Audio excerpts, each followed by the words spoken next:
আপোনালোকে এই ভিডিঅ'টো যদি আপোনালোকে সম্পূৰ্ণ ভিডিঅ'টো চাই তেতিয়াহ'লে আপোনালোকে আচলতে অনলাইনত আপোনালোকে কেনেকৈ তীৰ কাটিব পাৰে তো সেইখিনি কথা আপোনালোকে বুজি পাব আৰু দেখিবলৈ পাব আপোনালোকে কেনেকৈ অনলাইনত তীৰ কাটে আৰু যদি আপোনালোকে অনলাইনত তীৰ কাটিব খোজে তেতিয়াহ'লে আপোনালোকে এই ভিডিঅ'টো সম্পূৰ্ণ ভিডিঅ'টো চাই থাকিব তো তেতিয়াহ'লে আপোনালোকে অনলাইনত তীৰ কাটিব পাৰিব।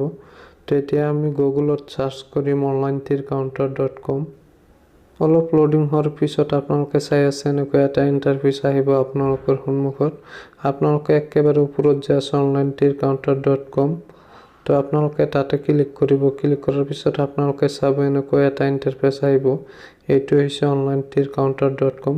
ইয়াৰ পৰা আপোনালোকে অনলাইনত তীৰ কাটিব পাৰিব। তো আপোনালোকে কেনেকৈ অনলাইনত তীৰটো কাটিব আৰু অৰ্ডাৰবোৰ আপোনালোকে কেনেকৈ কৰিব তো সেইটো আপোনালোকক দেখাই দিম।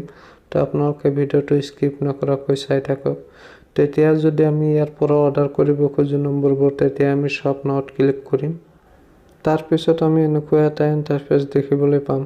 তো ইয়াতে 9 ইণ্ডিঙৰ পৰা আপোনালোকে চাই আছে ইয়াতে 9 ইণ্ডিং আছে 8 ইণ্ডিং আছে। তো আপোনালোকে ইয়াতে গোটেইকেইটা ইণ্ডিঙে পাব 9ৰ পৰা 0 লৈকে। তো আপোনালোকে যদি ইণ্ডিং কেইটা চাব খোজে তেতিয়াহ'লে আপোনালোকে স্ক্ৰল কৰি নিচফালে যাব।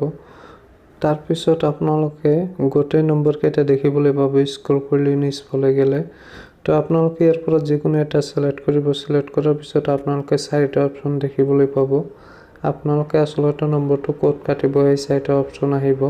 তাৰ পৰা আপোনালোকে যিকোনো এটা অপচন সিলেক্ট কৰি ল'ব। আপোনালোকে আচলতে নম্বৰটো ক'ত কাটিব। তো যিকোনো এটা সিলেক্ট কৰি লোৱাৰ পিছত আপোনালোকে ইয়াতটো চাৰ্ট কৰিব।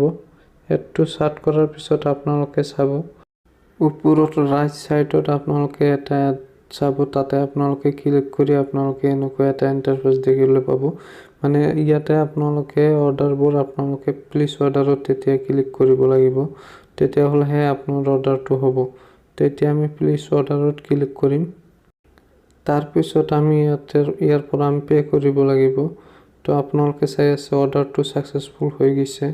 হৈ যোৱাৰ পিছত এতিয়া আমি অৰ্ডাৰটো পে কৰিম কেনেকৈ। তো এতিয়া আমাৰ হোৱাটছআপত এটা SMS আহিব। তো আপোনালোকে আপোনাৰ হোৱাটছআপ নম্বৰটো দি কনফাৰ্ম কৰি ল'ব। তো সেই আপোনালোকে হোৱাটছআপৰ SMS-ত যাই আপোনালোকে পেমেণ্টটো দিব পাৰিব। তো বলক এতিয়া হোৱাটছআপত। তো আমাৰ হোৱাটছআপত এনেকৈ এটা লিংক আহিছে। তো এই লিংকটোৰ পৰা যদি আমি পেমেণ্টটো দিব খোজো তেতিয়াহ'লে আমি ইয়াতে onlinetircounter.com অৰ্ডাৰ ষ্টেটাছত আমি ক্লিক কৰি ইয়াৰ পৰা আমি পেমেণ্টটো দিব লাগিব। তো আমি তাতে ক্লিক কৰিম। তাৰ পাছত আমি এনেকৈ এটা ইণ্টাৰফেচ দেখিবলৈ পাম। তো ইয়াতে 3টা অপচন আছে। আমি এই 3টা অপচনৰ ভিতৰত যিকোনো অপচনৰে আমি পে কৰিব পাৰোঁ আৰু আফটাৰ আমাক পেমেণ্টটো কেনেকৈ দিব সেইটো আপোনালোকক ক'ম। যদি আপোনালোকে পেমেণ্টটো পায় তেতিয়াহ'লে আপোনাৰ হোৱাটছআপত আপুনি পে নম্বৰটো তাক দি দিব আৰু সিহঁতে আপোনাক পেমেণ্টটো আপোনাৰ পে নম্বৰত পেমেণ্ট কৰি দিব। আফটাৰ 30 মিনিটৰ ভিতৰত আপোনালোকৰ একাউণ্টত পেমেণ্ট পাই যাব। সেইটো 100% জেনুইন। তো আপোনালোকে ভিডিঅ'টো চাই নিশ্চয় বুজি পাইছে আচলতে আপোনালোকে কেনেকৈ অনলাইনত তীৰ কাটিব পাৰে। তো আপোনালোকে অনলাইনত তীৰ কাটিব আৰু ভিডিঅ'টো শেষলৈ চোৱাৰ কাৰণে ধন্যবাদ জনাইছোঁ আপোনালোকক।